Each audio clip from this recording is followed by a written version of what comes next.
independent film crew and we'll be taking awards there because the writing is that good. We also want to encourage people to come and share their own expertise. We've got people who are actors who also have, experience in production, who also have experience in casting, and we're welcoming every single bit of help we can get.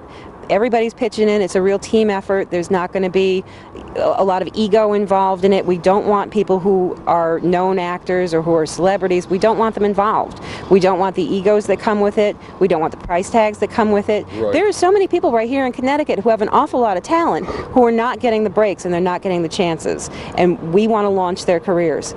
We want to be the place that they launched. Well, this goes back to what's the tenets of USAMUT.com. And if you get to that page, it's like 31,600 hits in 5 months. You'll see time and time and time again where I mention talent, energy, generosity, and cooperation, or cooperation and generosity. Those are the tenets of that page. And everything we do comes from those 4 tenets. So there is no time for ego here. There is no time for anything other than good talent, energy, and all that working together in that dynamic. There seems to be an emphasis on spirituality on your USAMUT site. What's that about? Well, I was raised as a Catholic. I've seen the Catholic Church go down in scandal. You don't have to be much of a historian to understand that, most of the bloodletting in this world comes because 2 different idiots got 2 different names for the one God. I think it's time we grow up about the way we look at, our spirituality, our responsibilities being here. I don't think the lessons of the teacher, Jesus, are that hard to screw up. I mean, he said, do unto others as you would have do unto yourself, and respect your Father as thy God. Everything after that really doesn't make much of a difference. So, I mean, as long as you try to go forth in your life as an imperfect vessel, looking to be perfect, doing what you can when you can in terms of loving others, and loving, I'm not talking about the loving out of the ear grabbing any of that, I'm talking about the actual loving, where you're charitable to somebody because they're just sitting there, they're looking, you say hello to somebody who's lost on a park bench, you might change their day, you might make a decision right there for them that changes the outcome of their day, and they're not a statistic tomorrow. So I think people need to grow up about their spirituality, and quite honestly, I don't do dogma because dogma is BS. That's how I see it. Right. We've been in a lot of different places in our lives. I grew up without any kind of religion at all. Started going to church when I was in my 20s, I guess it was. And I got very involved in some of the churches that I belonged to. And I belonged to a lot of different churches, and none of them quite gave me what I was looking for, but I got involved anyway. I was a deacon in one of the churches. I gave sermons. I became an ordained minister, a few years ago, for purposes of ghost hunting, really, for clearing houses and that sort of thing. We've done a lot of different things. I belonged to the Mormon church for a while, hung out with the Jehovah's Witnesses, just kind of searching for something. But what it all boiled down to was something we call good intention.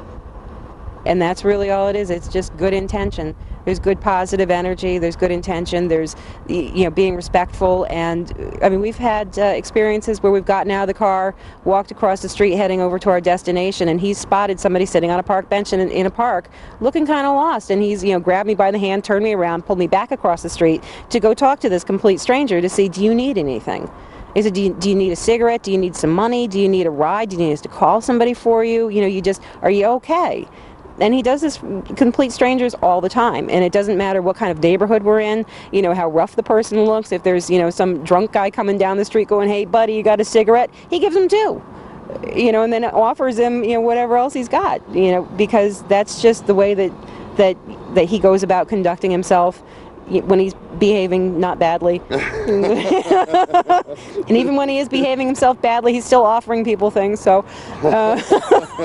Yeah, but to be honest, that's more in my own interest. Yeah. But, like I said, I'm not perfect. I don't always get it right, but I think we got it right with the writing. I think we got it right with a website. I think I got it right. Good intentions. I think I got it right with a fabulous partner here, and none of this would have been possible without her.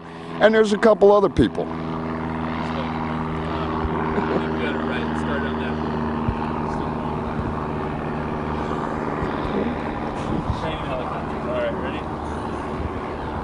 where we're at. I think it's Got it right with the writing. I think we got it right with the writing. I think. Yeah, I think we got like 2 questions left. Okay. Do you want me to continue on that last one? Yeah. I think we got it right with the writing. I think we got it right with a web page. I think we got it right with the movie productions. I think I got it right with a business partner here that it's just fabulous. A fabulous person to know. Rachel Osborne, she's another one that's been behind me. She's been there through the thick and thin of it. Krista Rosier, she's another one. These are the foundation of everything I'm standing on. I'd never turn my back on any of them, and I'm going to do anything I can to see that they get what they're all about. They're all good people, so it's time to pay it forward, so to speak. There's a coalition called the CT Film Industry. Have you attended any of their functions? I guess we already covered that. Yeah, I think we covered that. Yeah, We 2 of them. certainly covered that. 2 of them. I was okay in the first one, but I He gotta. was really good in the first one. He was really good. He was charming and he was social and he got out and he spoke to people and he was so well behaved. That's why I didn't bring the leash to the second one. I figured he was okay. I mean, yeah, he warned me, but I figured I took him out in public the first time. He was good. He was a little rambunctious. He was a little eccentric, but that's just him. So I figured I was safe for the second one. I didn't know. Ignorance is no justification for the law, lady. I did give you fair warning, and it was all on me. I did it it's like everything else. I do it to myself. If I'm in trouble, it's because I did it to myself, not because anybody else did. Finally, 5 years from now, where do the 2 of you see yourself? I don't know if they got a boat around here, but I'm looking to get myself the. Let me say this. Tracy bought our first screen prop. I did. And it's a sign of a very dear departed friend. They commemorated a cafe to him down in the Panhandle of Florida, One-Eyed Jack's Cafe, and she went ahead on eBay, bought this thing. So I figured, well, if she's gonna buy movie props, I'm going to have to do one better and go get my movie set. So I'm looking for a 50-foot sailboat, and that's what I plan on living and writing on eventually. But we need it for the films. Right. It's going to be a huge set design to it. So we might as well own it. Why bother paying some jerk to rent it? Let's go buy the damn thing, and I get to write on it. And then when I need to, I vacate and let the guys do the film shot. I'll try to keep it clean, And in the meantime, I'll just get a place with a dock. I'll get a place on the water with a dock. And when he needs to go write, I'll put him on his boat and send him off. And he'll go write something and come back. And, that's the thing about mutts. They wander off, but they always find their way back home if you put a bowl of food out. So I'll just keep the bowl of food out, and when he wanders back with, more books to edit and screenplays to write, then he'll be back. So 5 years from now, that's pretty much where I see us, with a couple of films under our belt, a bunch of new books under our belt, some of them his, some of them mine, but a lot of new publications, a lot of new authors on board with us, and just enjoying the fruits of the labors. And also, we had a discussion about Misfit Mamas, which is a nonprofit that I wanted to set up. But our legal counsel, Mark Stern, he told us that was probably not such a good idea because the loopholes necessary to manage something like that.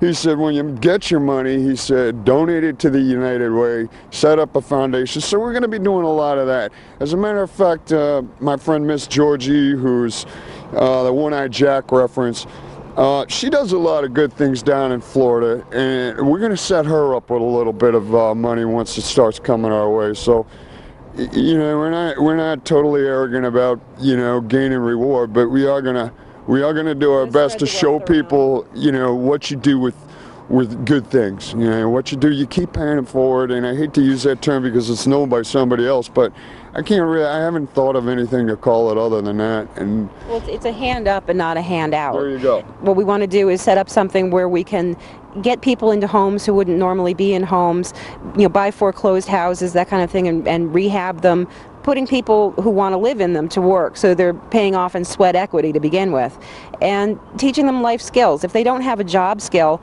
of course they can't